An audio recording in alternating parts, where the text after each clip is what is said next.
Hey everybody, this is Alan Funk, formerly known as WCW Superstar Kwee-Wee. You're listening to Live and in Color with Wolfie D. Hey, this is Jimmy Street, host of the Live and in Color with Wolfie D podcast. Hear the life and times of professional wrestler Wolfie D. From his time in the territories with PG-13 to his time in WWE, ECW, WCW, TNA, and more. Nothing is off limits and nothing will be held back. Thanks again for tuning in. Here he is, Wolfie D. Hey guys, welcome once again to Live and in Color Wolfie D. I know you know who I am, Wolfie D, and my co-host, Jimmy, across the street. What up, dog? What up? Man, I got the croup or something, so y'all forgive me for my very, very white voice, I get baby. that, man. But, I know you got a girl. I don't have to call her or something. What's going on? No, yeah, I don't know, man. I just randomly will get a chest congestion once a year, like sinuses. Yeah, it's not good, but I'm good, man. Breathing. Where are you going and breathing this stuff? Because I don't want to go there. Yeah, North Carolina. Just don't come down here. Don't go to North Carolina. Everybody just hear that. Don't go to North Carolina. Yeah, exactly. Nobody. So hold up, man. Everybody wants to hear about how you're feeling. Commercials look pretty, and no, don't go to North Carolina because yeah. Everybody wants to hear how you're feeling, brother. Not me, but how are you feeling after? You don't want to hear how I'm feeling. I want to, but not about. They don't want to hear about me. Everybody wants to hear, but not me. I'm just saying, not about me is what I meant. Oh my! How are you feeling? You doing all right? I know what you meant because you're just that little bit of a West Virginia redneck and put fucking English together, but whatever. Southwest Virginia. To let it be known, let's just tell everybody, man. I got a couple. I got a close circle, Donna. Yeah, you're one of the only people I talk to. But anyway, the hard. Yeah, they say I'm good, man. I'm going about that's awesome. 12-week cardio rehab program. Cardio rehab. I've been to rehab, but I've never been to cardio rehab. I'm going to do this one. I'm going to put all my effort into it. So good. And actually, I went to the gym today, man, for the first time since the Flair pay-per-view, believe it or not. Whoa. If you look at me, you'd believe it. If you haven't seen me, you won't. But anyway. The audio podcast. So anyway. Yeah, that's my deal. What's your deal? Man, I'm just, like I said, not feeling the best, but I'm feeling good enough for podcasting with Wolfie D, though, but, right.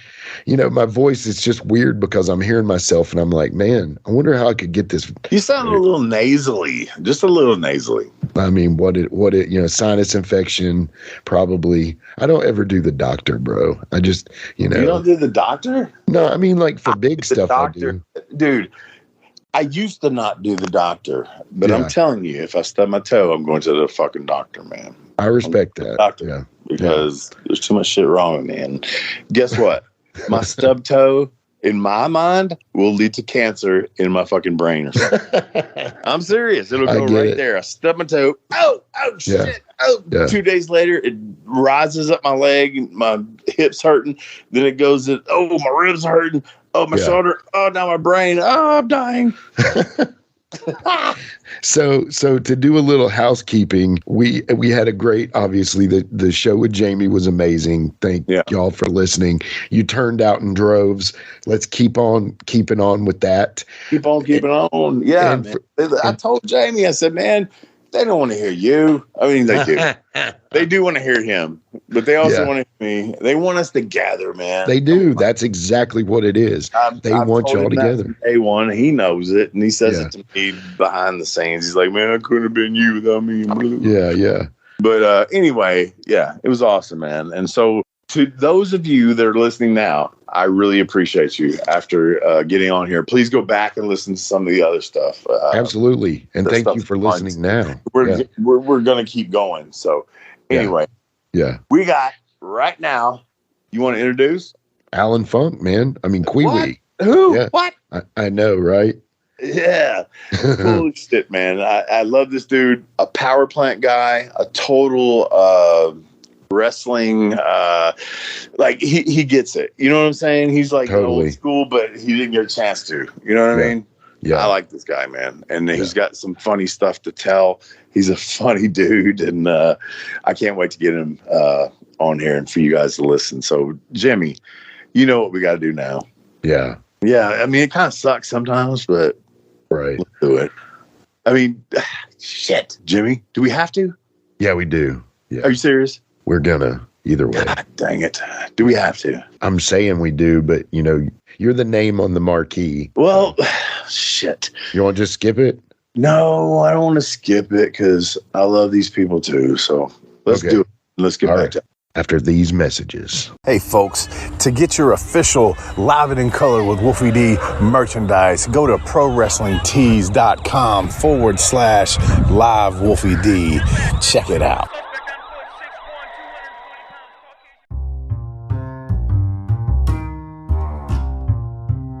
If you're listening to Live and in Color with Wolfie D on Apple Podcast and like what you're hearing, go ahead and leave a 5-star rating. And while you're at it, write a review. Tell us what you liked. Tell us what you'd like to hear in the future. It's very important to us and always appreciated. Thanks again.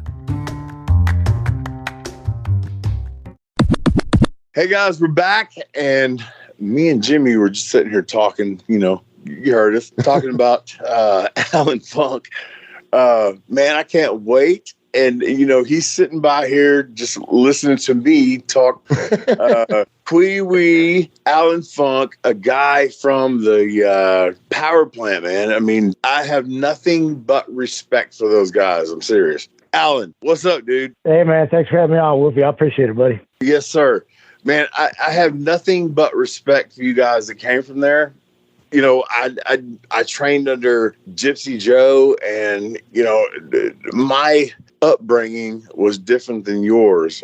And I've often wondered, guys like you, I mean, you're awesome, man. That's why we were friends. We were locker room friends. I appreciated you and I understood you, and I liked the stuff you did. Do you think you can differentiate someone like me that came up at 15 and trained with a guy like Gypsy Joe and a guy like you that went to the power plant? Because did anybody touch you before that? Well, here's something a lot of people don't know, which I did a podcast for a little while, so some people listening to the podcast might know this. But when I went down for my WCW tryout, I'd already been working independents in Ohio, Pennsylvania, West Virginia, around that area up there. I was trained with a buddy of mine I was working with. He was he got trained by a guy named Kid Collins out in in Ohio there, Mansfield, Ohio. And Kid Collins is one of those guys you'd see on Saturday morning, one of the jobber guys. So this one guy had a wrestling ring set up in a old schoolhouse in Ohio, and that's where I started training with like two other guys. So, and the reason I went down to the power plant and didn't tell anybody because I thought they would have treated me different. So I kayfabed the fact that I actually worked in the business. So you went to the power plant and you didn't tell them that you had already started wrestling? Yeah, no one had any ideas. I love it. I love it. Because I didn't know how they were going to treat me. I thought it was going to be worse for me. I love that. I love it. I love it. Yeah. And later on, I found out it was probably a good choice, but had I waited till they got into the new facility, which was a few months after I went there, they probably would have treated me a lot better, and I would have went in the door probably making a hell of a lot more money. But, I wouldn't trade me going through that training for nothing because I'm the type of guy I grew up. My dad was military.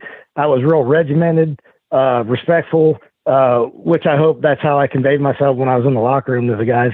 The power plant, man, I appreciate you saying you appreciate the guys come out of there, because I think a lot of people don't give us enough respect, or they think we're telling stories about what really happened in there.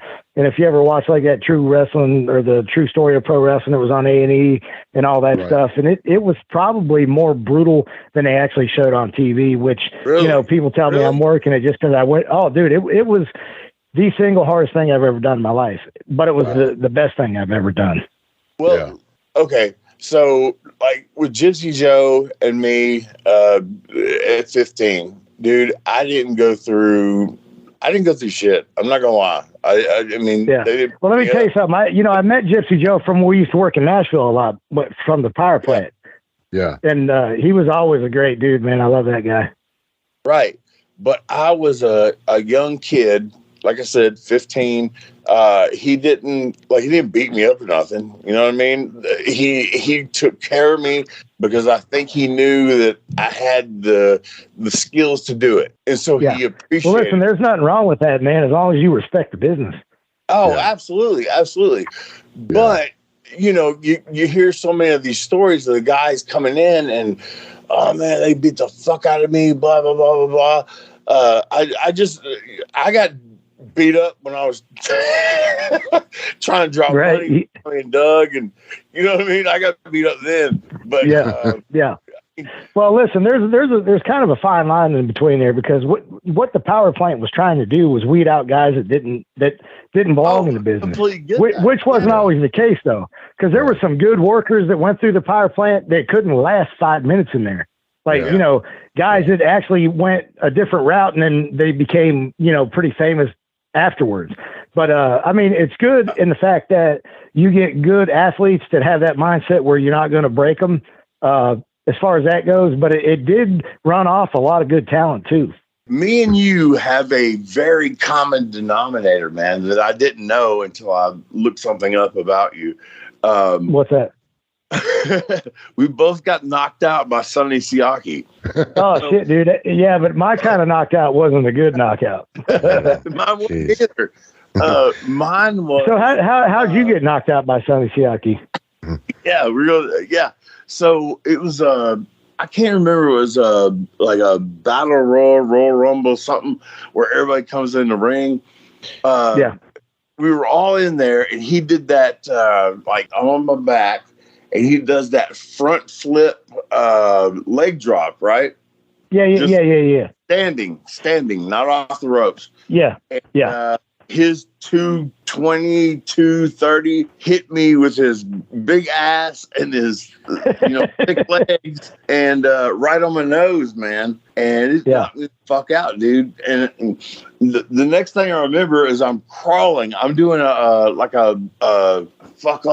military crawl. You know, that's all that would move is my arms. And I was crawling to the ropes, and I picked myself up, and one of the Harris brothers kicked me, and I said, I'm out, leave me alone. I'm out. And you threw yourself over the top. And then he walked away, and finally I guess I got revived by adrenaline. I don't know, but anyway. Well, that's cool, man. I'm glad I share that common thing with you with Sonny Siaki. Yeah. I don't know if anybody knows about my injury from Sonny. We were over in Finland, and you can, if you ever see Shane Douglas or AJ Styles, ask him how Alan Funk's face looked after he got smashed by Sonny Siaki.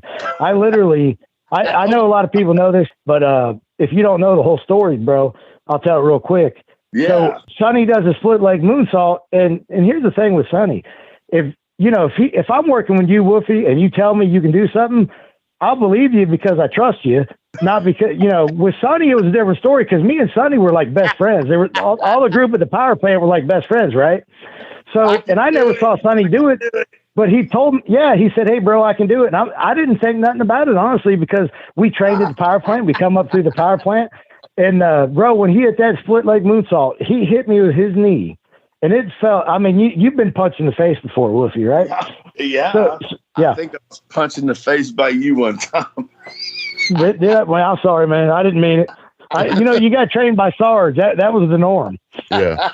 So, so Sonny, like I said, I didn't think nothing of it. No problem, man. I trust Sonny like a brother. We come up through the business together. We traveled all over the damn country together.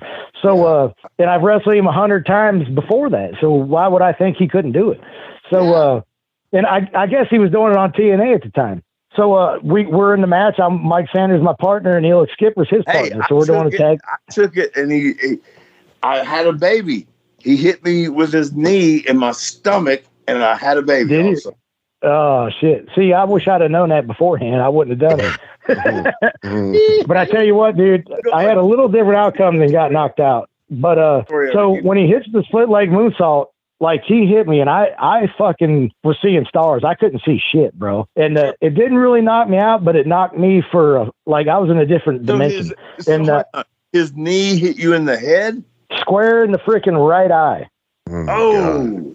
Like hard. I mean hard. So to give you a visual, my eyeball literally popped out of my head. It was hanging on my cheek. Oh my God. Yeah, I'm telling you, bro. My nose was on the left side of my face. It actually moved. I broke my orbital socket. I broke my jaw. I broke both my eardrums. I was pouring blood out of both ears. Podcast is becoming an eyeball place because the past, I don't know, 3 weeks we talked about eyeballs. It's so true. Alan, did you see the territories? The first episode about the territories? No, the one that's on Vice now. Yeah. Yes. Yeah. No, I hadn't watched it. I've been meaning to, but I just hadn't got to it yet. Please watch it because the first episode is about Memphis. Yeah. And there's this funny story that Jerry Jarrett pulled out. What's his name, Jimmy? Spider Galento. Yeah. He pulled his eyeball out. And so that's a whole funny thing. Dutch, Jeff, Lawler, all of them are laughing because that's probably not a true story. That's probably not a true story. So anyway, that's probably a word, kid. Yeah. Me and Jamie, and this is a true story. Jimmy, tell him. All right, so Wolfie and Jamie are fighting. They're arguing, and it, sometimes some of the specifics get a little mixed up. Jamie says one thing, Wolfie says the other. Long story short, I couldn't imagine. Yeah, Jamie jumps on Wolfie, and Wolfie retaliates and ends up popping his eyeball, and not necessarily to where it falls out. He sticks his finger in. It makes the sound bloop. And Wolfie didn't pull it all the way out, but Jamie automatically gets a black eye. It's just like, and apparently it shows up to TV. Yeah, shows up to TV. Yeah, they think that he's been beaten up and stuff. But what Jamie said was the only reason Wolfie did it is because Wolfie said he loves somebody, and that's just all I got out of it. So. Shit. Yeah, Jamie, dude, that dude was a card, man, when I met him for the first time. Yeah. I think the first time I met you guys was in Texas when you guys came to WCW. Do you remember that, Wolfie? Probably. And dude, I remember Jamie in the locker room, bro. He was making everybody laugh. I mean, just he's all over the place. Yeah, man. I mean, dude, he was great, man. You guys always treated me good, man. I always got along with you guys, man. You guys were great. Were you there when the Titans jumped the rail and all that shit? I'm trying to remember. That was right about when I got hurt over there in Finland with Siaki. So I didn't. Right after that, I didn't do anything. For a while, because I didn't get in the ring till probably it was damn near a year to the day I got hurt till I got back in the ring because I was blind for a while. I couldn't see shit. Tell the story. We kind of, man, and I'm bad about it. I'm sorry. No, that's cool, bro. I can finish the story. Yeah. Please. So after he hits me with his fucking knee, like I said, my eyeball popped out of my head. My nose literally is on the left side of my face. They actually had to put it back in place with plates. I broke my orbital socket, broke my jaw, broke both my eardrums, had a skull fracture, and I was pouring blood out of my ears. I need to know the move, man, because I didn't hear that. Tell me the move. The move he hurt me with. Yeah, that was that split leg moonsault. And at that time, Sonny was probably 240, 250. Yeah, so he was heavy. He's a big guy. Yeah.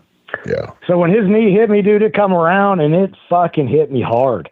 You're back down on the mat, and he does a split leg off the top. Off the top rope, yeah. Okay, and then his knee comes around and hits your face. Yep, hits me square in the right eye, like right on that side of the face. So that's when my eyeball popped out of my head. It just felt like I got punched. I was like, holy fuck, like he hit me hard. Like, what the fuck did he hit me with? And it did knock me out, but I was fucking in, like I said, I was in another world, man. I was trying to get my bearings. I couldn't see shit because my eyeball, I reached up and touched my cheek and I felt my eye and I was like, what in the fuck is this? Are you serious right now? Yeah, I swear to God, bro. So I'm like, I'm shitting my pants because I'm like, is that my fucking eyeball? So then I'm pouring blood out of my ears. I really can't hear nothing. My ears are ringing because I just broke both my eardrums from the head. It hit my head so hard, and I got a skull fracture. I'm pouring blood out of my ears, and bro. So I rolled out of the ring, and I could kind of hear. This on tape? I want to see this. I'm sorry. Well, dude, I had a guy supposedly going to send me the video, but I never got it back. I never got it. I'd love to see it myself. Yeah. All right. Keep going. So, and this was in 2003, and I still haven't got the video, and I've talked to the guy a couple of times. But so after that, I kind of Sonny actually pinned me, and I threw him off me. I said, "Get the fuck off me!" I couldn't breathe. So I roll out of the ring and I'm trying to walk back, but I can't really see. Like if you open your eyes under a swimming pool, that's what I could see. It was real blurry. So really? I can't really hear. All I hear is ringing, and I hear people yelling like, it's fucking fake. Get back in there. I heard a couple of that. And meanwhile, I'm pouring blood out of my fucking ears. My eyeballs are bleeding. My nose is bleeding. My mouth's bleeding. I got blood coming out of the skull fracture in my head. Like I'm fucked up, bro. I'm losing blood like you wouldn't believe. So I get back to the back, and it was so bad, the fucking EMTs fucking popped. They looked at me and went, "Oh, shit." And they like, "What the fuck?" Yeah, the EMTs. And I'm like, God dang, it must be real fucking bad. Seriously. So they get me in the locker room, and I literally couldn't I was having trouble breathing because, like I said, I got blood coming out of my nose, my mouth, my ears. I don't know what the fuck's going on. I'm ready to fucking pass out. Like I felt horrible. So Kid Cash was in there, which Kid Cash helped save my life. If you ever see Kid Cash, ask him about my accident in Finland. He'll fucking tell you how bad it was. So, Kid's sitting there, and he literally saved my life because he come in the locker room. Well, the EMTs tried to hold me on my back. So I had to throw them off me, and no one fucking speak English. Everybody's speaking Finnish. I can't talk to the EMTs. They don't know what the fuck. I can't breathe. I'm trying to tell them I can't breathe. So they started giving me blood because I was losing blood like a sumbitch. You should have seen the blood on the floor. It was fucking, it looked like someone took a 5-gallon bucket and just poured it over my head. And it was rolling down the floor into the drain and everything. So finally they Mike Sanders comes back because I'm still good friends with Mike Sanders to this day, but he was one of my buddies, coming through the business. So I asked Mike, I'm like, dude, come in the ambulance with me, man, dude. I don't feel right. Like I feel like I'm gonna fucking pass out, and I can't breathe. I'm afraid, Like I was literally afraid for my life. Like I was scared. So Mike came with me. We get in the ambulance. We ride to the hospital. So we get to the hospital, and they're just trying to do everything they can for me, but they're just running around trying to figure out what the fuck's going on. So Mike, ends up leaving the room. Well, they finally get everything, I guess the blood quit coming out of my ears and shit. So they finally got me a little stable. They give me blood, they give me IVs and all that stuff. So then the doctor comes, Mike comes back in the room, about a half an hour later. Well, he's acting real weird. Like he wasn't fucking saying nothing. Like he looked like he just saw a ghost. And I was like, "Hey man," and he's like, "Hey buddy," he was real quiet, but he was holding my shoulders like, "Yo, everything okay, buddy?" And I'm just like, well. So then fast forward, I get out of the hospital 3 weeks later. I stayed in the hotel for a couple more days because I couldn't fly because my eardrums were broke. So they had to wait for me to fly. So about a month later, I finally make it back to Atlanta. So I get to Atlanta. And I called Mike. Mike said, "Dude, I need to meet you, man, somewhere." So I met him for dinner one night, and we were eating. And he tells me, and I said, "Hey, man," I said, "How was that whole deal over there?" I mean, I said, when that night we went in the ambulance stuff, he goes, listen, dude. He goes, when I came back in there, he goes, "You remember me acting weird?" I said, "Yeah." And he said, that doctor before I came in there pulled me aside and said, "Look, your buddy's gonna die. There's no way he's gonna make it through the night. His head is fucked." Yeah, because I had air in my brain and shit. Like I couldn't breathe right. And he flat out told Mike I was dead. He's like, "Go in there and say goodbye to your buddy because you'll never see him again." And he literally told that. He told that to Mike. So Mike, that's why he was acting so weird when he came in. Well, fast forward to now, and I still got a little problem with my right eye, but other than that, I'm pretty good, man. I got 8 plates in my face and a bunch of screws. I'm deaf in my left ear. So I'm not 100% deaf in my life. Are you Dr. Doom, man? Dr. Doom, shit. No, face, man. I do have a superpower. I got a high tolerance of pain, man. Yeah. Oh my God, I cannot believe, dude. I just really, if you got that many plates in your face, and Jesus. Oh yeah.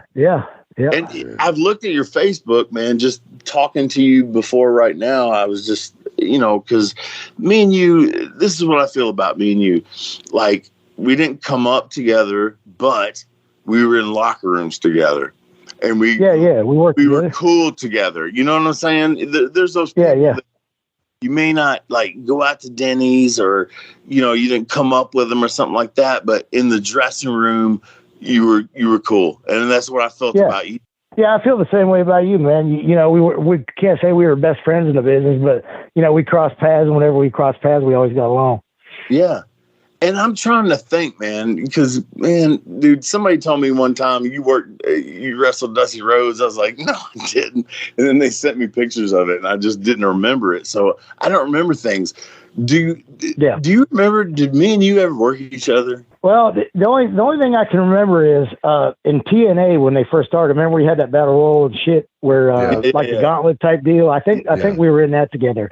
But as far as like you and I having a match together, no, I really, you know, because there's a few times in Nashville that I wrestled pretty much everybody, like, because we come up there from the power plant and wrestle with Burt Prentice and all his guys. Yeah. You know, I work with James Storm and AJ Styles, Chris Harris, you know, all the guys. And you know what? I don't ever remember even doing a show with you at the Nashville Fairgrounds. Yeah. Like as far as other than TNA. Me and you, like, kind of in passing. And just, I always remember, like, dude, I mean, I'll say this: the guys that came out of the power plant, because I wrestled a bunch of them, and most of them were really good, or you know, they were wanting them there for a different reason. But I feel like you were like one of those guys that weren't there for that reason of, hey, I mean, I had to wrestle the bobsledder and the fucking the big Max Muscle guy and shit like that, man. Yeah. I used to have to wrestle them on TV and shit, and I was like, ugh. But then I wrestled girls like you're talking about Chip Midden? I can't remember. I can't remember the names. I think Chip sounds right. Yeah. Yeah, he was the Olympic bobsledder, right? Yeah. Redhead. Yeah, it was Chip Midden. Yeah. And what a good athlete. You know what I mean? Oh, dude, he was a hell of an athlete. Absolutely. And just a funny story that, you know, we've told on this show a fucking 1,000 times was, I don't know if you remember Buddy Wayne, who was a promoter in Memphis. And we had to do a show for him on like a Friday night, you know, TV's on Saturday in Memphis, blah, blah, blah. And Buddy wanted us to put the bobsledder and Max Muscle. I don't know if you remember him. He was another. Oh, yeah, I remember. Yeah. And they were like, Buddy was like, I need you to put him over. We were like, Buddy, we got TV in the morning. We're the champions. And he's like, hey, do you think that these people will ever believe that you and him can beat a bobsledder and a fucking Maximus? Blah, blah, blah. Jamie goes, well, I'll tell you what they will believe is that we're not working tonight, buddy. Fuck you. He walked out. And Buddy had, like, in each hand, he had a little thing of popcorn in each hand, and he threw it up in the air, and he slammed it on the ground. He said, you prima donna son of a bitches. And we walked out. We didn't wrestle that night, so... Yeah. God dang. Yeah, see, that's what I like about Jamie, though, man. You knew what you were getting with this dude. Like, there was no, you know, he wasn't kayfabing in front of your face, dude. You got Jamie, and that was it. Yeah, exactly. Yeah. Hey, that'd be a great thing. Do you got any Jamie stories that you can tell us? I mean, the only thing I remember is just him telling fucking crazy and acting like he did with Shamrock in the WCW locker room. Him and like Brian Knobbs. One night I remember they were just telling stories and acting fucking goofy as shit. But I will tell you this, you know, when you guys used to come out on the mic and stuff and you'd say, we really don't care. You remember when you used to use that line? Yeah. Me and Lenny Lane use that all the time. It's JC Ice and I'm Wolfie D. We ain't playing no games, so you better beware. You don't like us, so what? We really don't care. Yeah, me and Lenny Lane still pop on that, and we use it all the time and talk about you guys. Awesome. Like, I'll leave him a message on the phone, go, hey, it's fun, call me back, and if you don't, I really don't care. That's awesome. Dude, we say it all the time, bro, and we got it from you guys. So that's awesome. That is so awesome. I love that. Thank you. You know, part of the deal, I guess, is obviously, you know, Alan Funk. We've talked to you a lot here, but I want to talk to Kwee Wee for a minute. Yeah, go ahead. Who gave you the gimmick and the name of Kwee Wee? Yeah, so Vince Russo and Terry Taylor saw me and Mike Sanders walking through the airport, and I always wore my hair spiked up, and it kept getting longer and longer, and I actually wore it like that. like kind of like Scotty 2 Hotty did. Yeah. But I did it like that because, you know, in the world of wrestling, man, shit like that stands out. So I figured, you know, I'm not the tallest guy in the room. I was built pretty decent and I'm a good athlete, but I thought I needed something else. I just said, you know what, fuck it. I'm just going to keep letting my hair grow and keep fucking spiking it up. So I did, and it actually got their attention, which it was a good thing because it got me on TV with the character, but it was a bad thing because it really wasn't what I wanted to do, but I really didn't have a choice at this point. Sure. You know, they approached me and Vince Russo said, dude, I can't believe you wear your hair like this. Is that fucking for real? I said, yeah. He goes, come and see me at Nitro. I might, you know, I didn't want to talk to you. I might have something for you if you're interested. I said, okay. So I go talk to him at Nitro and he says, hey, I got this gimmick I'm thinking about, and it's kind of this, it's kind of eccentric guy. And I don't know if you ever watched Saturday Night Live with the Mango character. You remember that? Chris Kattan was the Mango. Love so that. He said, go to the video store, which this was back in the day where you bought videos for a VCR. And you went to Blockbuster? No, I went to the mall. They had that video store. I don't even remember what the hell it was called now. And there's a ton of them. Yeah, I bought the Saturday Night Live, like whatever tape with the Mango on it. So I started watching those tapes, and I go back and talk to him, and he said, "Here's what I'm thinking." So he's but he wanted me to be kind of his character, but not really his character, just incorporate some of the shit that that he did. And then I guess there was a character on there David Spade did. It was called the Kiwi. Yeah. Well, so they originally started calling me the Kiwi, and then when I started doing the gimmick, I was the wardrobe guy that did people's wardrobe, and they wanted me to have this when people walked in a room, even it didn't matter if it was a guy or a girl, they kind of looked at me if it was a guy and say, this is a macho fucker. Like this guy's got some kind of special, whatever it is about him. I like this guy. Like he's like, I'm attracted to him, and then the women, of course, would be like spitting. They'd be like, oh, Kiwi, So and that's how we did it. The first gimmick we ever did was Prince Ikea had Paisley. So I was running a program with Prince Ikea, which was amazing. And, hey, can Prince I tell you something? What is popping in my head right now is that meme of the unicorn guy. Oh yeah. He's got muscles. Yes. Yeah. That's what I'm thinking right now. If I remember right, I think a fan or somebody made a meme with the split level with me and that guy in it. I wouldn't doubt it. I wouldn't doubt it. That's hilarious. Yeah, I know exactly which one you're talking about. Let me ask you this, because we did a show, I don't know, Jimmy, how many weeks ago it was, things that wouldn't work today, right? Like I feel like, and I've said this 100 times in my show, me and Jamie with Farouk, two white guys walking out there throwing the Black Power sign. Okay? in today's culture, Jimmy, I think we called it the cancel show or something like that. Right. Yeah. What would be canceled today? And I really felt like us doing that, we couldn't do that today. No, hell no. You would definitely be canceled. Here's what I want to ask you. You did the Rainbow Express, you did the couple of, alternative lifestyle gimmicks. Is that the best? So with you not being that person in real life, would that get heat today? Could you get away with it? Well, yes and no. Here's the deal with that character, though. It wouldn't fly today because like in AEW, they got transgender people wrestling.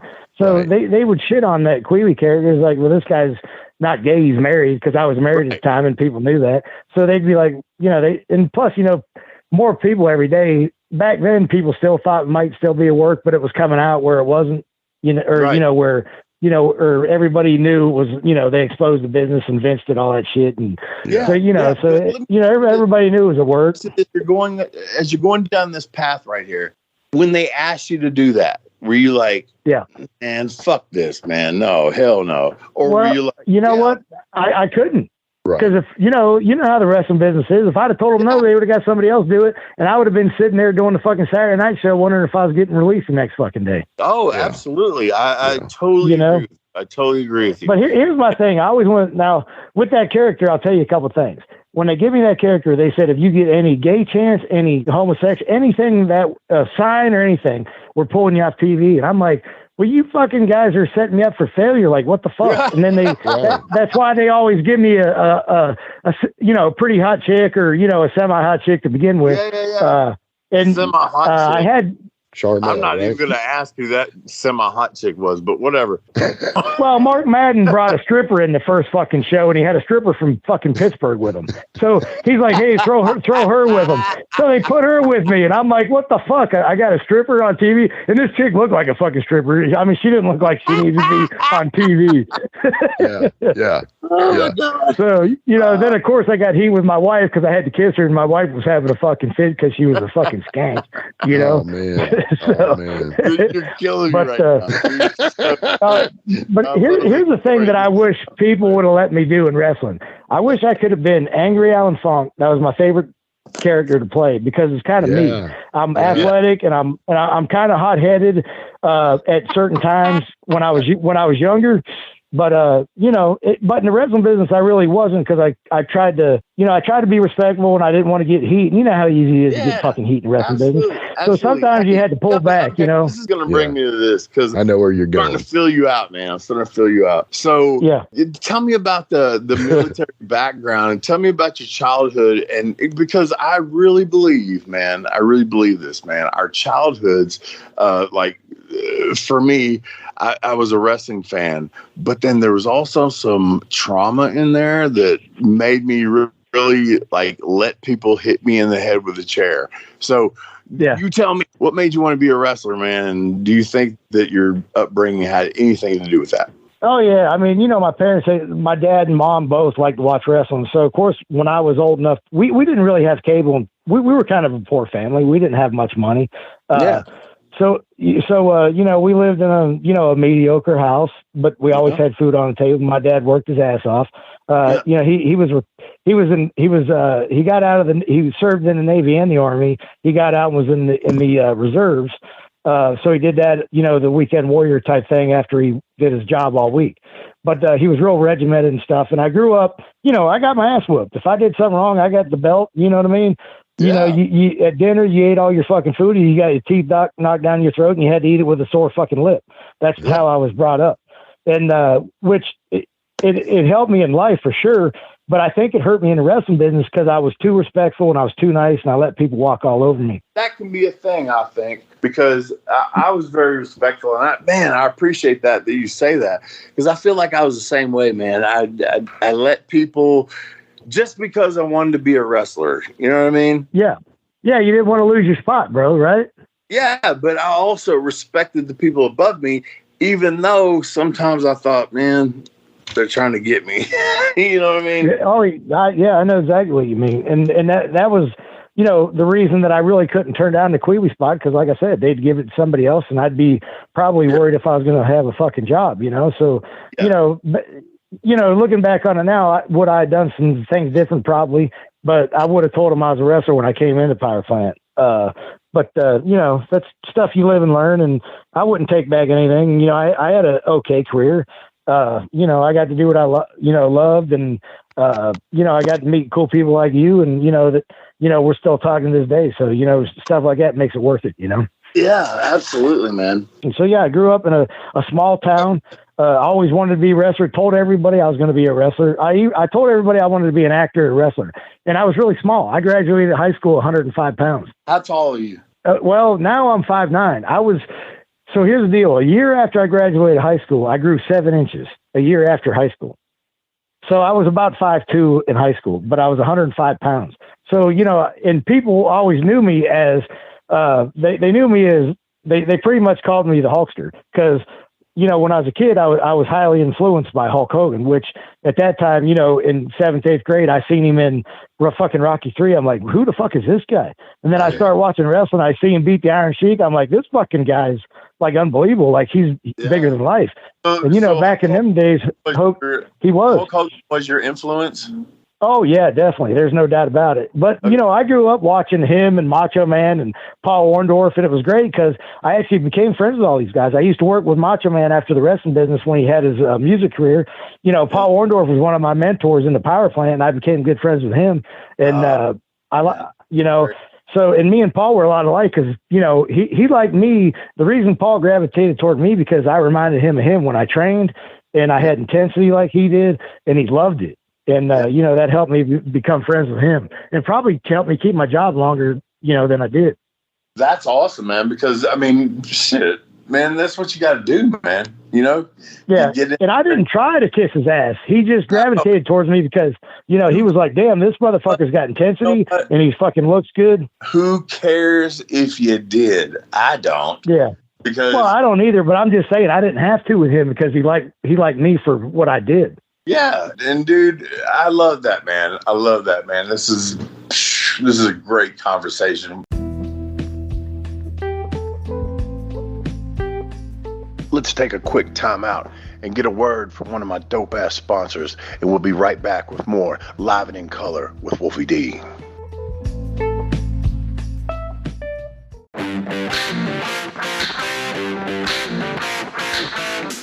Hey folks, this is Wolfie D here, and if you are looking to buy or sell a home in Tennessee or Southern Kentucky, you're going to want to call my buddy, the rock star realtor, Benji Bowie. And you say, Wolfie, how do I get in touch with this rock star? Well, you can call him directly at 615-390-8216. You can go to his website, bowiehomes.com. That's B-U-I-E homes.com. Or you can email him at benbowie34@gmail.com. When you need a home, you need the Rockstar Realtor. Benji is a member of Exit Realty's Garden Gate team in Gallatin, Tennessee.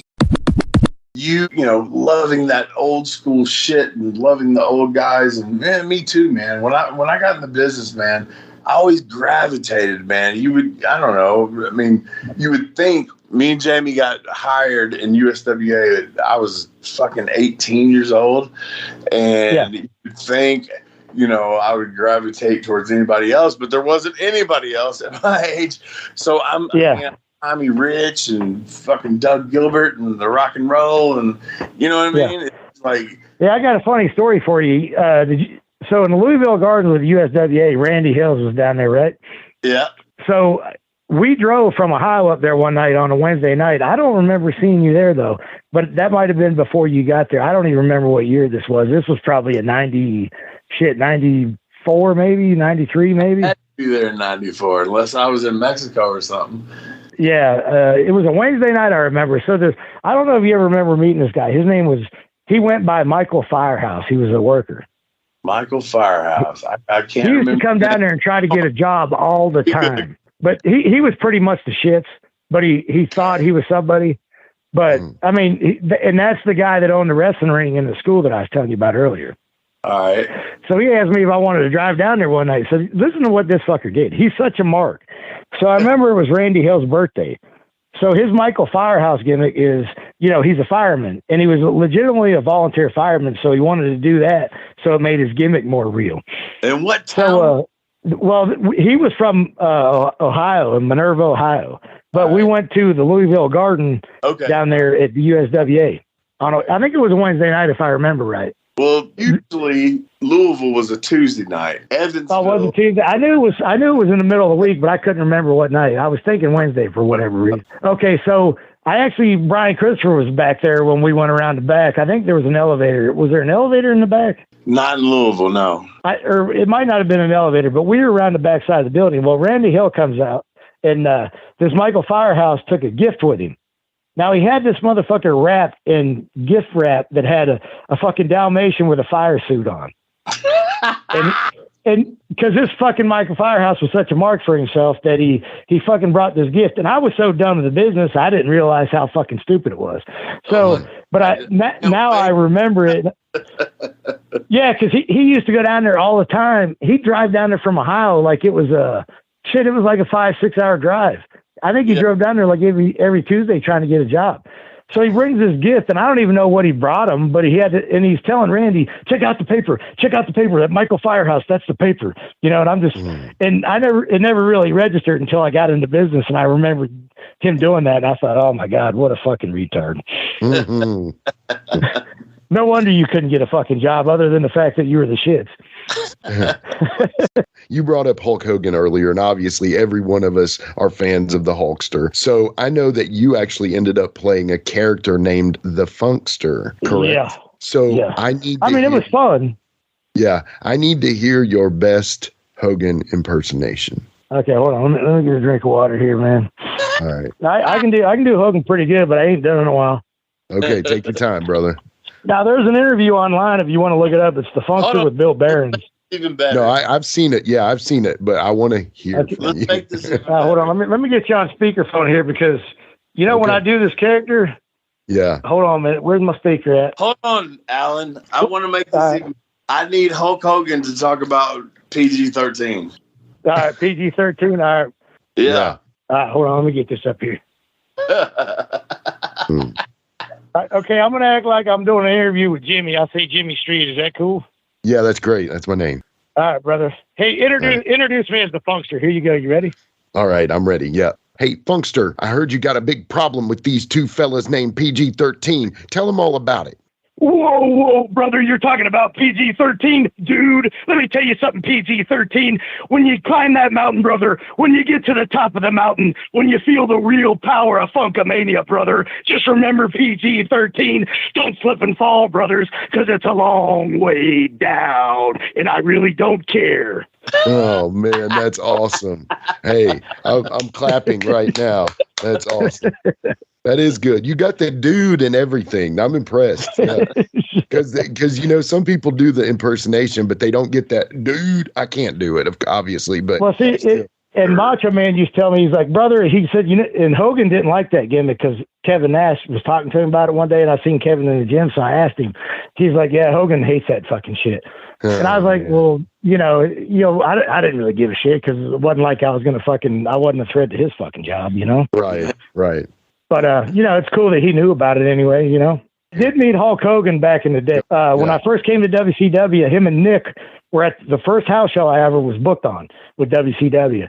And I actually approached him and said, hey, I introduced myself, and he was cool as shit. He was in the hallway playing like catch with Nick. He had a ball.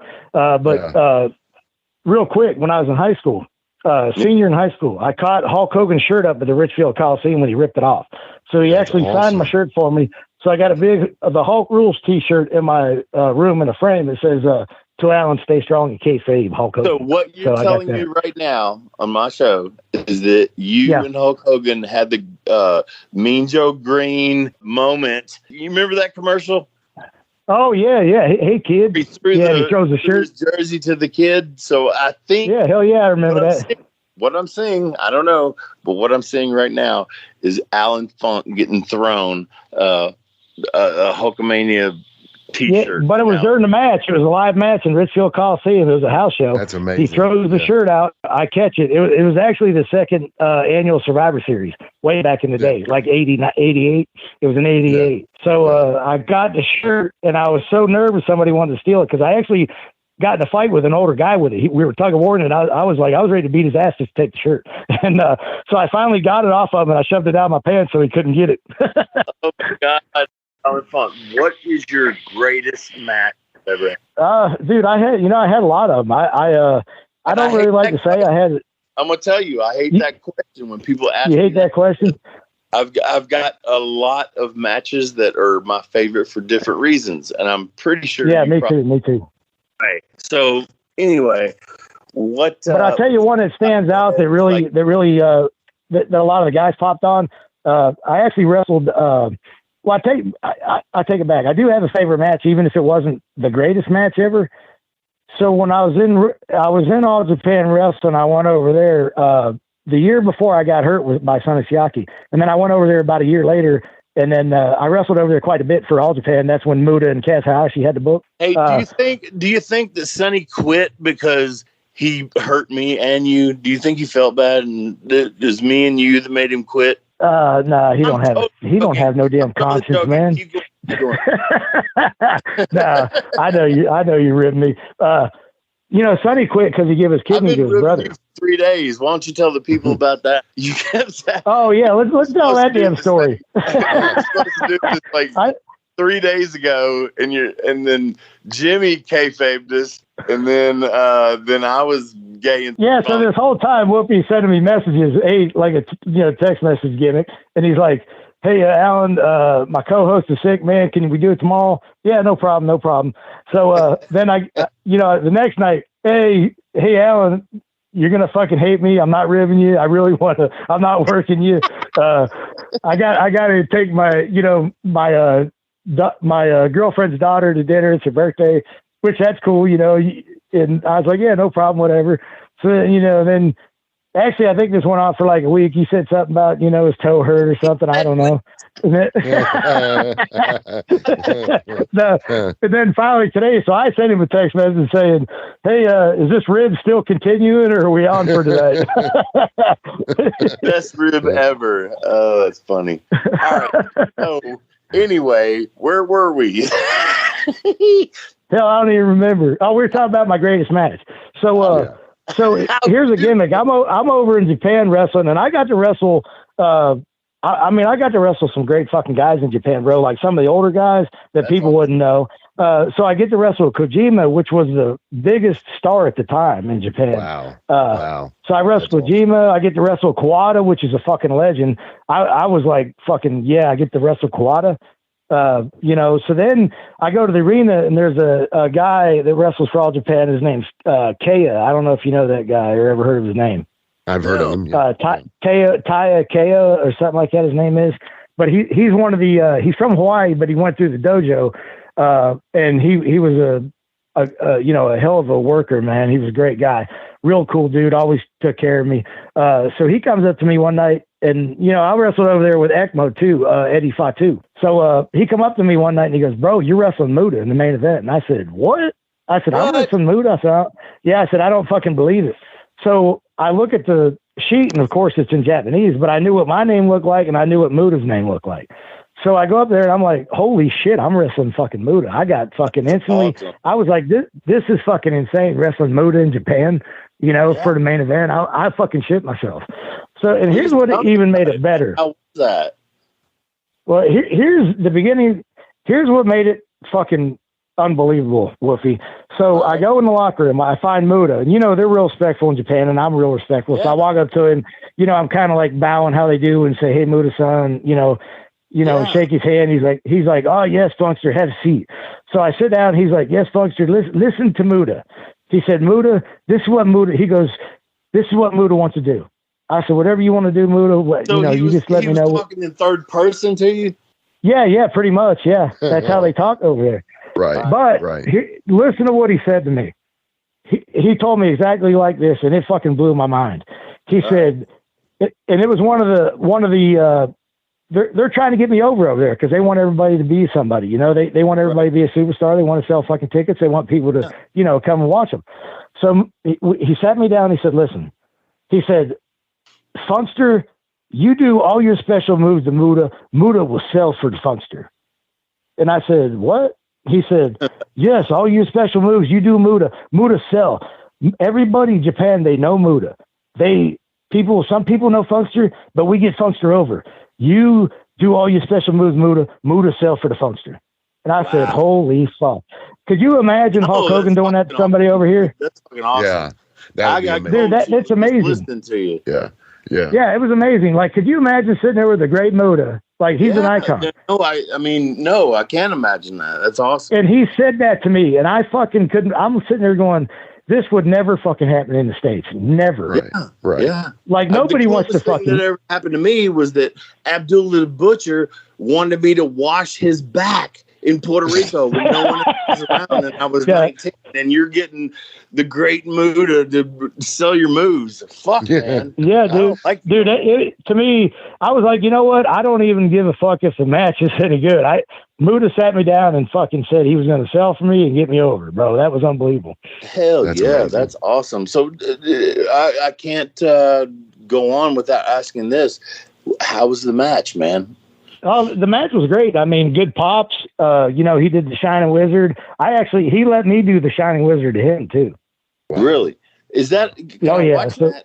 Can I watch that? Can sometimes they do that over there. They'll what happens is that crowd over there at this time, the crowd's a little different in Japan than it was when I was over there. They cheer more. When I was over there, they kind of really didn't cheer the whole match. They waited till like the end, or if something really stood out, they would just go, "Ooh," you know. I remember, coming from Memphis where, you're a heel and they boo you. You're a babyface, they cheer for you, and blah, blah, blah.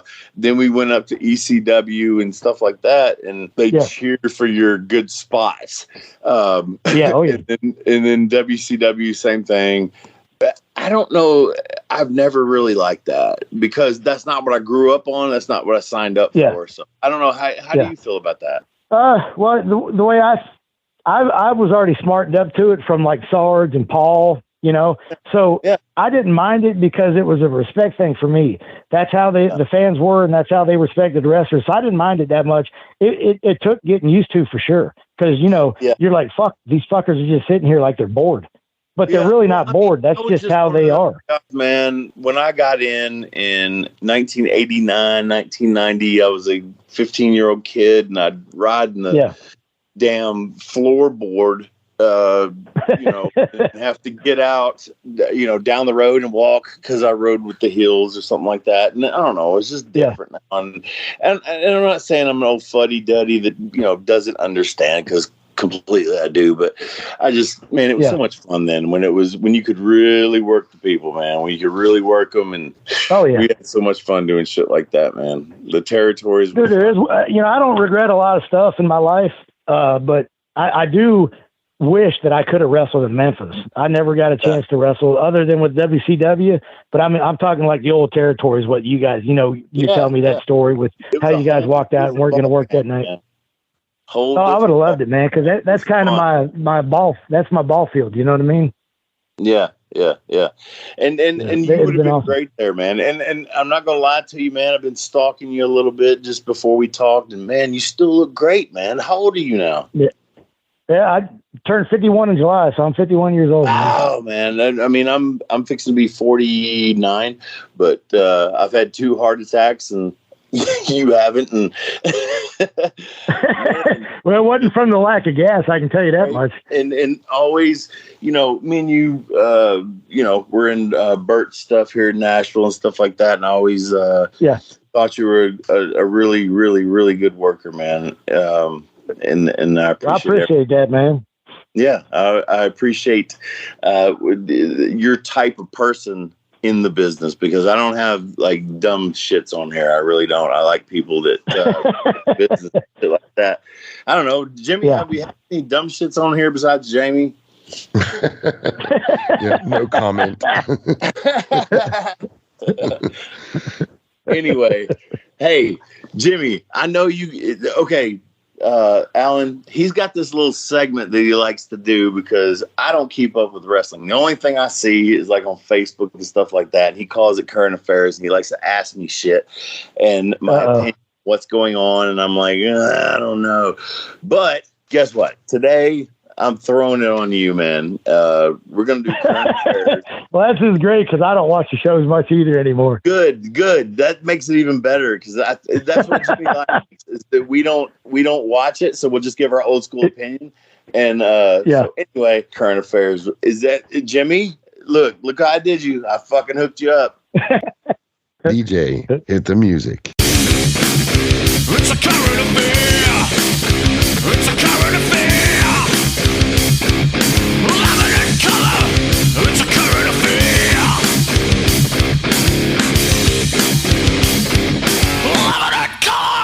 All right, we're back with current affairs and Alan Funk with us here today. So, Alan, I'm going to take it easy on you. Normally, I don't take it easy on Wolfie, but, you're our guest, and I want to be nice to you. So, obviously, one of the main things is I got to find out how current you about whipping Buff Bagwell's ass was. Okay. Well, you know what? You're gonna be disappointed, man, because we actually made up. Well, that's good, man. That's awesome. Well, yeah. Here's the deal. Me and Mike Sanders on the podcast that I used to have was called Get Funked. Me and Mike Sanders was talking about an incident with Marcus up at a car dealership we did an autograph signing for, and he was all gimmicked out and and drunk. Yeah. So we just thought it was a funny story to tell. Well, he took it the wrong way and got fucking fired up about it. So he started his podcast, and he got on there, and he was motherfucker. I mean, he said he was going to kill me. He said if he ever saw me again, he was going to walk up to me and slap me in the fucking face and whoop my ass. And while he's saying all this, I guess he didn't realize we were booked on autograph signing up in Rome, Georgia, like a week later. I guess he didn't know I was on that with him. So fast forward to a week after. So he's right across from me, right? Signing autographs. So he wouldn't even fucking look at me. Like you could visibly tell he was kind of scared. Right. So, I'm talking to Rick and Scott Steiner, and, we're talking because I ain't seen him in a while. And a couple other, Teddy Long and some other WCW guys that I ain't seen in a while. So, the end of the show, end of the autograph signing, so they're going to start a wrestling show. So I waited till all the kids, there was no kids around or nobody, everybody was over by the wrestling thing. So then I said, hey, Marcus, and I was being nice. I said, you mind if can I talk to you for a second? I'd like to talk to you. He's like, I ain't got nothing to say to you. So a buddy of mine started recording it. I didn't realize he was recording. So then I said, of course you don't want to fucking talk to me because there's not a fucking computer between us. He's like, you're just a bitch. I said, I'm not a fucking bitch. Fuck you, motherfucker. So I started walking towards him. He had his phone down. He struck first with the name calling that would make. Yeah, but let me tell you something, bro. He was scared shitless. He wouldn't even look at me. I saw the video. I honestly, I kind of felt bad because I would have killed the motherfucker. I would have literally killed him. I believe. I mean, he wasn't in no shape to do anything. So, but I told him how I felt, and I told him, fuck you. I said, come on over here and slap me now. I'm right here. You said you were going to slap me the first time you saw me. I said, I'm begging you to come over here and fucking slap me. And then there was another. Because maybe I don't know the backstory. Why do you want to slap you? Why did he say he was going to slap you? Okay, well, it started off first. The first European we ever did with WCW. Now, get this. I got heat with this motherfucker because my picture was bigger than his in the program. Oh shit. God. He was fucking going ballistic because of my picture. He's like, this fucking guy, his picture is fucking bigger than mine. I walked in on this, and he's talking shit about me to one of the WCW fucking office people. And he's like, how in the fuck is this motherfucker? Who was there? Marcus Bagwell, he was talking shit because my picture was. Who's the brass that he was saying that to? I don't even remember. It was one of the fucking. There was a guy and a woman standing there, and I can't remember who it was. I think it was one of the lawyers, and then it was one of the fucking so it wasn't PR people. Yeah, okay, I got you. No, it wasn't like J.J. Dillon or nothing like that. It was one of the office people. Right, I got you. So I just walked in there, and I'm like, "Are you fucking kidding me? Who the fuck thinks about shit like that?" Yeah. I'm looking at Wolfie D's picture and getting mad because it's bigger than mine in the fucking program. I was like, that right there showed me how superficial he was and how fucking retarded he is. So I was just like, oh, fuck you, man. Like, whatever. And he was legitimately fucking pissed. He wanted something fired over that. Like, he was that mad. Are you serious? Wow. So that's what started our heat the first time. And then he treated everybody like shit. And then there was an incident. We were in Australia wrestling for the WWA. He slapped a referee that wasn't even really a referee because they didn't have a referee. So this guy's filling in, trying to fucking help out. And he said, I'm not a referee. I'm sorry if I fuck anything up. I'm going to do my best. And they said, well, we need somebody. So can you please fucking do it? So Marcus is actually the one that fucked the spot up, and he blamed the fucking guy in the ring. He comes backstage and slaps him, and I wanted to fucking kill him. I almost grabbed him. Jeff Jarrett and fucking AJ Styles, and everybody's like, nah, don't fucking whoop his ass. I was like, fuck you, Bagwell. I'll fucking break your neck, motherfucker. Like, I tried to grab a hold of him, and everybody's like, nah, don't fucking whoop his ass. And because he's just unprofessional, dude. And there's no room for that shit around me. You know what, man? I've been around you. I think maybe for a half a second, maybe I was around him, but just all the stuff I've heard is I can see who he is. You know what I mean? I don't. Yeah. I mean, we made up now. I don't want, if he hears this, I don't want to take it the wrong way or nothing, but, and then I'll tell you another story. So here in TNA, we're at TNA. So me and Lenny Lane's the Rainbow Express, they're telling us they're going to put the tag belts on us, right? So you remember that Apollo guy, that Puerto Rican dude? Yeah. So Bagwell and Apollo are tag team, and me and Lenny are tag team. So we're going over on Marcus. So me and Lenny was actually fighting on who was going to pin him because we both, neither one of us liked him. So I said, you know what, Lenny, you've known him longer, you've disliked him longer. I'll let you finish.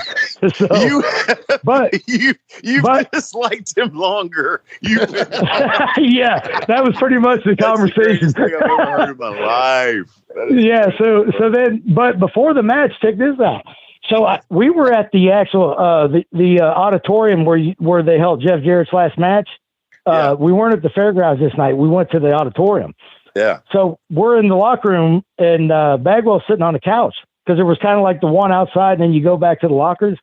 Yeah. And so Bagwell's sitting on the couch. Well, and I don't like Marcus anyway, and neither does Lenny. So Marcus sits down with like a 6-pack of beer, and he had a bunch of gimmicks. He had a whole bottle full of gimmicks with him.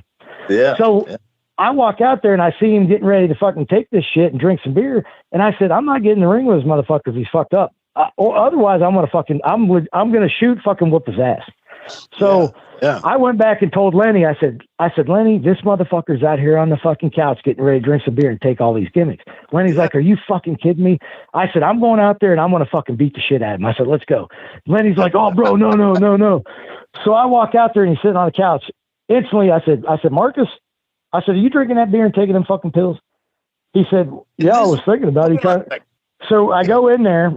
And I said, and Lenny's behind me, and there was a bunch, I don't even remember who was standing around because all I saw was red. I was fucking pissed. So, and normally I'm not like that, but I don't like this motherfucker anyway, and I've got a pass with him.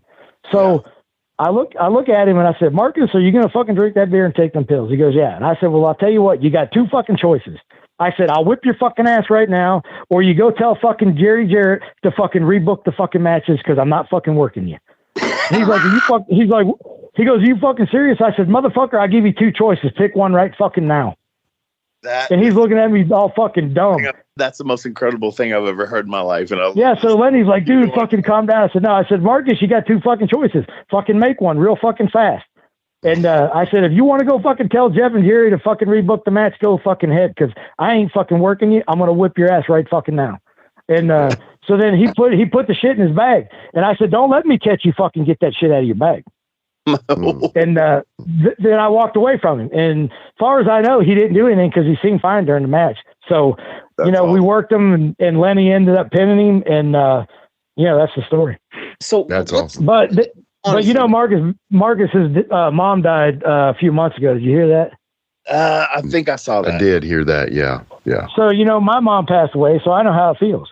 So I legitimately reached out to him. I texted him, I said, Marcus, I said, and I knew he had my number because he's called me before for a booking. But so I texted him and said, Marcus, it's Alan. I said, I'm legitimately sorry about your mom. I said, I know we got our past. I said, but I did want to tell you, you have my sympathy, and I'm real sorry. And if you need something, call me. And he texted me back saying, thank you. I really appreciate that. He said, it means a lot. And he said, shit got fucked up. He did this and that. He goes, life's too short to fuck with it. He said, let's be cool. And I said, all right, no problem. So then I just saw him 2 weeks ago up in Rome, Georgia. And I actually went up to him, hugged him, and he's been sober for 50 days now. So I encouraged him. I went back and talked to him after this and said, hey, listen, it was just me and him. And I said, listen, bro, I said, if you need something, call me. I said, let me take you out to dinner some night. I said, get the 90 days, man. I said, you get the 90 days, you got it licked. I said, I really want to see you get out of this funk you're in, man. I said, I hope it works out for you. And he, he gave me a hug, told me he loved me. He's like, I appreciate that, brother. He said, you don't know how much that means to me. And now, we've hashed it out. We're cool now. That is cool, man, because it's no secret, man. I've been through all those battles, man. And man, you love everybody. You really do. But they think that you don't because of that shit. Yeah. And, it's really not that. It's not that you don't love them. It's just that shit takes a hold on you, man. I have total empathy for everybody that goes through it because, like I said. Oh, yeah. And, I was good friends with Brad Armstrong, and he went through it. And I was real good friends with him when he passed away. And, I tried to help him a little bit, but, you know how it is. You feel like you can't help somebody. You feel helpless. You know what I mean? Absolutely, man. I know 100%, man. Many of my friends. So, did you see my post the other night with me and Dr. Tom Pritchard and Lash LaRue and Les Thatcher at Brad's gravesite? I saw a picture. I don't think I listened to a video, but I saw a picture of all you guys, and it just just to see that, because I know all you guys, and it's just cool, man. Like, you know, honestly, the only reason I stay on Facebook is to try to like keep up with guys like you and people that I knew in high school, and to try to sell some shit. Let's be fucking straight about it. Try to sell some stuff. No, you got good artwork, man. Convention, hello, book me on conventions. But anyway, shit, I can't get booked on nothing if I fell off a table and the booker was right there. Yes, but man, hey man, it's been so cool having you on here, and I swear to God, I want to have you back, man. I want to have you back to do. We do a few different shows, like we do interviews like this, and then we also do top 10 mass wrestlers or top 10 worst moves or whatever. And I'd love to have your opinion on some of that stuff, man. Just to have somebody else besides me and Jimmy going back and forth sometimes. But Jimmy has an awesome mind for the business, and he called me up, man. He's like, hey, man, I know you kind of don't know me, but let's do this podcast. And I'd never listened to a podcast in my life. And we started doing this, and we do pretty good at it, man. We got some good numbers. Well, that's good, man. Well, I hope you guys do real good at it, man, and start making some money at it, right? Yeah, we'll see about that. We're just having fun talking about wrestling, and I like having people like you on here where I have a history with, and being able to just, you know, act like we're going up and down the roads just talking, man. You know? Oh, yeah. It's fun, man, talking about the past. And I don't have to go up and down the road to do it. I can sit right here on my couch and right. Cool, man. Well, I appreciate you having me on, man. Anytime you need me on, man, holler at me, bro. You got my phone number now. You got a podcast, and I'm sure you got other stuff. Go ahead and plug your stuff, dude. Well, you know, I quit doing my podcast. I just had shoulder surgery recently, so I had a bunch of shit going on, so I just kind of quit it. But I tell you what, dude, podcasts they're good to do, but like when you got a full-time job, it's rough doing a podcast when you're trying to get to the gym and you get home and do your podcast. Hey, tell Jimmy. You got to think about this. He's probably the one going, oh, fuck, don't I know? God damn. Well, listen, bro. When I was doing my podcast, it was based on having a guest every week, and it's a weekly show. So I didn't think about this, but like I told you earlier, I'm good friends with Mike Sanders. So I was talking to Mike, and Mike said, "Listen, bro," he said, "think about this shit before you do it." He said, "You got 52 fucking shows you got to do a year because it's a weekly show." He said, "You got to have 52 fucking guests a year," and it didn't register on me until I was about like in the third or fourth week. And I'm thinking, fuck, who am I going to have on next week? Nobody. And you know how wrestlers are. Sometimes it takes fucking 2 weeks for a wrestler to fucking get back to you. Oh, so in the meantime, and I'm friends with a lot of these guys, and I would like to think that I'm friends with Wolfie D. So I think me and Wolfie D are friends, but I hate to call him up and say, "Hey, man, I know I haven't fucking talked to you in 15 years, but can you do my podcast?" You know what I mean? You know what I'm saying? What? That's the thing, man. Jimmy, this is episode 67. It's actually going to be 69, which is kind of funny. 69 once a week for every week we've done this. And it's just because he pushes me and I ask people and I'm just like, blah, blah, blah, blah, blah. And then we do, like I said, watch alongs or top 10 or something like that. And sometimes we'll break off. But whatever, man. It's just, it's kind of fun to do it. I did quite a few shows, and I had, some real good I had Chuck Palumbo, which come up through the power play with me. I did have a lot of the power play guys, but I had guys that other podcasts been trying to get and couldn't get just because of my relationship in the wrestling business with them. Right. And, right. It doesn't pay to be a nice guy in the wrestling business unless you want to make lifelong friends. Yeah. You know what I mean? Right. And that's what I've made through the wrestling business. I still talk to guys that, I've known for 25 years. And, I might not talk to them for a month, and then we'll pick up right where we left off. And, there's guys in the wrestling business. I'm sure you remember Rick Cornell, Reno. He was in the Natural Born Thrillers. Yeah. Oh, yeah. So he's the one that had the ponytail, the big guy. Yeah. So me and Rick are real good friends.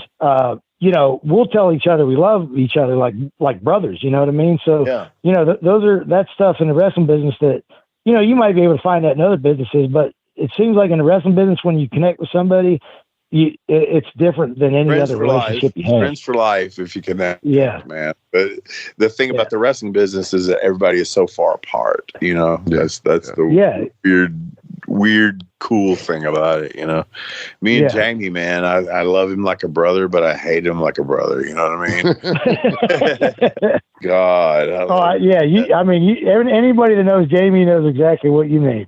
That's true. So, Absolutely. you know, what's funny too is with the 52 weeks a year, you know, Wolfie will sometimes be like, okay, there's certain guests we've been chasing from the start, essentially. And we just had Jamie, Wolfie's longtime tag team partner. We just had him. Yeah, I saw him on there. I was like, damn, I figured he'd been on there a lot. Yeah, no. Couldn't get him. Yeah. Jamie is so hard. He's just... You've been around him in the damn dressing room. You know how he is, man. He's a fucking psycho. Yeah. But I tell you what, though, it's not just Jamie. It's the wrestling business as a whole, bro. Even guys I'm good friends with. He's like it might take 2 weeks for him to call you back. Yeah. He's the number one psycho in the business. Like, this is what wrestling. No doubt about it. This is what wrestling does to you. Look at Jamie Dundee. That's. But you know what? He's the good kind of psycho. Yes, he is. Absolutely. I love him to death and he's funny and blah, blah, blah. But fuck, man. Think about being his tag team partner. And then having to. I imagine there was some nights you're like, oh, fuck, just shut up. and then, you know, at this day and age, because retro is cool and I'm getting all these phone calls of PG-13 come do these signings and all this stuff and he won't show up. And I'm like, dude, man, you're fucking killing me, man. You know, because dude, I'd love to be in that spot. I've been booked by myself, but man, they want both of us. It's PG-13. I'll tell you what, let me know. Just bring his hat and I'll act like I'm Jamie Dundee and we'll get booked. Right. Hilarious. You could probably act a little bit like him. You're just too much bigger. You're like, fuck, I seen a picture of you and you and your girl are both like fucking bodybuilders, man. Yeah, she's a professional bodybuilder. Really? She's in that shit they call it the whatever league with remember Linda Murray, the Miss Olympia? Yeah. She's in that league. She's fucking huge, bro. She's from fucking Hungary. Wow. That's awesome. And you and like I said, you standing next to you still look great, man. You're older than me, man. And I'm fucking having heart attacks and fucking having to have knees. Dude, I actually think I'm in better shape than I was when I was wrestling. That's awesome. Are you fucking eat right? Well, here's the deal, bro. I didn't listen. Yeah, but if you're here's the thing with me. Like I mean I know I've never done any gimmicks. Like I don't really drink a lot of beer. Yeah, I have in the past a little bit. So I live a pretty healthy lifestyle. Like I diet all the time. I eat every 2 hours. I eat a high protein, low fat diet. That's good. I drink a lot of water. So I think all that combined, yes, I still take gas, but I swear to God, Wolfie, and people might not believe me, I take 1 cc like an Anthonate, Cypionate, some kind of test every 7 to 10 days. That's it. Yeah. And that's all I take. And I swear to God, that's all I take. I had a doctor because my shit was low. And I was taking like $250 a week. That's nothing. That's nothing. No. But, no. But after I had the heart attack, it's like, that shit thickens your blood and blah, blah, blah. And so I was. Yeah. Well, that's where I was getting to that. Once you reach our age, you either got to go give blood or you got to go, you got to get your blood out to thin it. And I take 1 aspirin a day. And I just got my physical and they said everything's fine. My heart's great, everything. I don't have high cholesterol. I don't have high blood pressure. Right. So, when you get our age. But let me tell you this. Just for me, let me say this to you. I had the heart attack last year and I felt great. I had an EKG. I had all that shit. Everything's good. My blood pressure was good. I was on blood pressure medicine, cholesterol medicine. Everything was fine. But I fucking took the Ric Flair bump in the damn parking lot because I had a fucking 100% blockage in my artery that they didn't. Damn. Unless they go in there and take pictures, they don't know. So let me just go with this. Jimmy? A month ago, I went to my cardiologist and they did an EKG and they're like, you're fine. And I said, hang on a minute. I said, I was fine when I had my heart attack. I felt fine. You told me I was fine. I said, how do you know if I have any blockage? And they said, we need to do a stress test and blah, blah, blah. I said, I want a stress test. And they said, do you have chest pains? And I didn't, but I knew the answer was yes. And so I said, yes, I do. So they gave me a stress test and it came back abnormal. Well, they went in there. I had another artery that was like 60% blocked. So just last week I went in and they had to, go in through my arm and put another stent in my heart where my fucking shit was fucked up. So EKGs, blood pressure, none of that shit. So you telling me I need to ask my doctor for a stress test?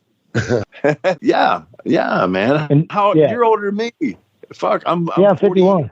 49, and I've had a heart attack. Damn. I'm telling you, man, it scares me, man. It scares me so bad. It scares me. Yeah.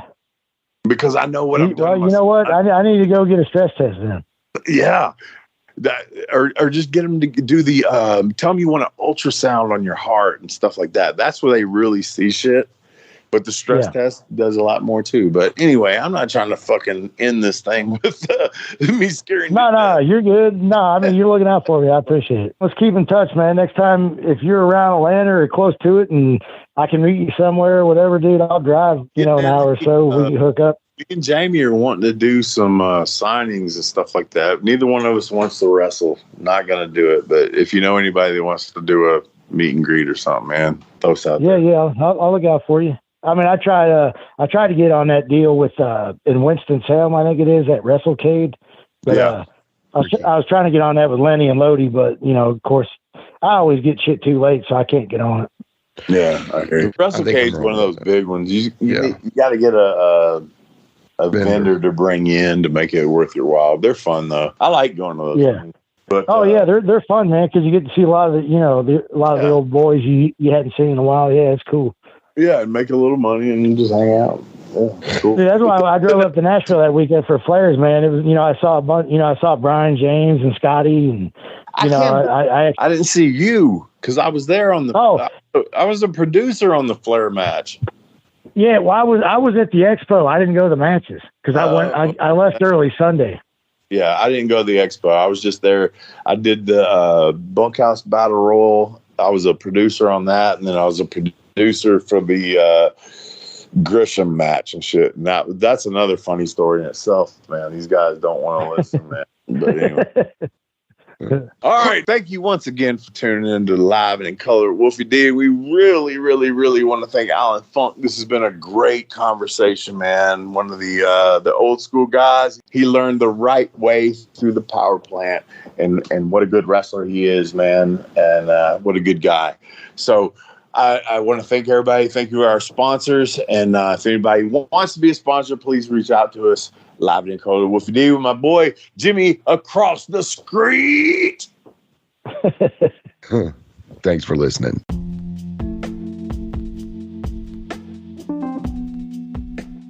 And now a word from our sponsor.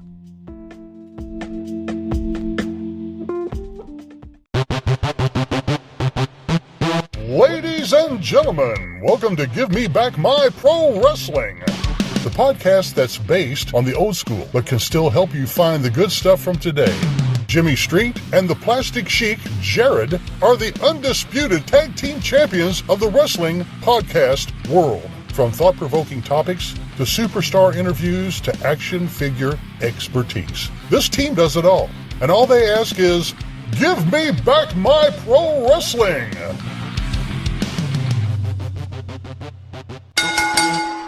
Every other Thursday, wherever you listen to podcasts. That's right, it's the Talk of Middle Tennessee, the channel you love to hate and the channel you hate to love. It's Brian Turner from Brian Turner's VHS Rehab. And if you're looking for matches from Wolfie D to Jerry Lawler to Dusty Rhodes and the team that put a pimp before your eyes and a goatee between your thighs, Booty Call and Athena, go to lostwrestling.com. See, I made it easy for you. Brian Turner's VHS Rehab. Booyah. Join me, Gene Jackson, for the Jackson Interaction Podcast, where I'll be doing one-on-one interviews with people from the world of professional wrestling, as well as stand-up comedy. You can get them anywhere podcasts are available in both video and audio form, but you can find them all at GeneJacksonPod.com.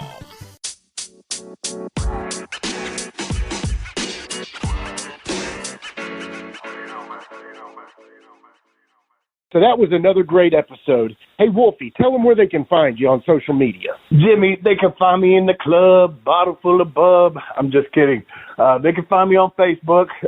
My personal page is Warren Wolf, WOLFE. I'm on Instagram at Warren Wolf 13. You can always find us on Facebook, Twitter, Instagram, and YouTube at Live Wolfie D. Here's the thing. Wolfie always has offers for his autographed photos. He has a selection of some awesome photos from throughout his career that he will autograph and personalize any way that you want him to. Just contact him either directly at his personal Facebook page or through any one of our other pages, and we'll make sure you get in contact directly with Wolfie. Get those photos, right, Wolfie? Yeah, I've got some good stuff on there, to help with the podcast. Folks, if you can't get out to a show to meet Wolfie D, there's nothing like that, especially for the fans of PG-13 and Wolfie D. And before we go, you can always find me, your host, Jimmy Street, at James Rock Street on Twitter, Instagram, and YouTube. And hey, Jimmy, before we go real quick, I just want to add in there, from the bottom of my heart, I really appreciate, first of all, the work you've done for this podcast. You have worked your butt off. Secondly, the people that are liking the page. Beyond that, even more, is the people that are listening, and we really appreciate that. Yeah, and remember, guys, the podcast drops a new episode every Monday at noon, and our past episodes are streaming now on demand on all major podcast formats. Thanks again.